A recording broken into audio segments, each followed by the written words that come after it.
A small motivational story. एक छोटी सी motivational कहानी। एक छोटे से खेत में एक जवान लड़का और उसका दादा मिट्टी खोद रहे थे। वे मिट्टी को पलट रहे थे, उसकी गांठों को तोड़ रहे थे ताकि मिट्टी उस वर्ष की बुवाई के लिए अच्छे से तैयार हो सके। उस काम में काफी कड़ी मेहनत थी, लेकिन उनके सभी प्रयास एक अच्छी फसल प्राप्त करने के लिए आवश्यक थी। बूढ़ा आदमी अपने 70 की उम्र में भी अच्छी तरह से कड़ी मेहनत कर रहा था। थकान से वो काफी हद तक हौंफ रहा था। हर प्रहार के जोर से उसके माथे से पसीना टपकता था, लेकिन फिर भी वह शिकायत नहीं कर रहा था। बूढ़ा आदमी अपने 70 की उम्र में भी अच्छी तरह से कड़ी मेहनत कर रहा था। थकान से वो काफी हद तक हौंफ रहा था। हर प्रहार के जोर से उसके माथे से पसीना टपकता था, लेकिन फिर भी वह शिकायत नहीं कर रहा था।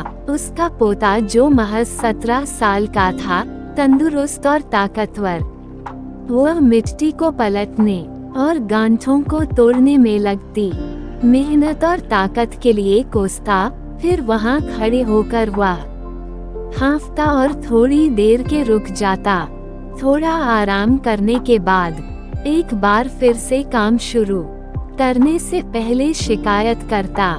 थोड़ी देर बाद युवा पोता देखता है कि उसके दादाजी ने जितना काम कर जमीन को तैयार किया, वो खुद ने की तैयार की जमीन से बहुत ज्यादा है। दादाजी, जब आप इतने बूढ़े हो फिर भी आपने मुझसे इतना अधिक काम कैसे किया?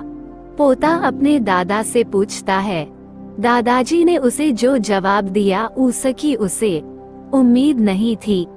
जब हम किसी काम को मुश्किल मानते हैं और उसके बारे में ज्यादा सोचते हैं तो सच में मुश्किल हो जाता है, और हम बिना सोचे जब उसे करते हैं और करते ही रहते हैं तो वो आसान हो जाता है।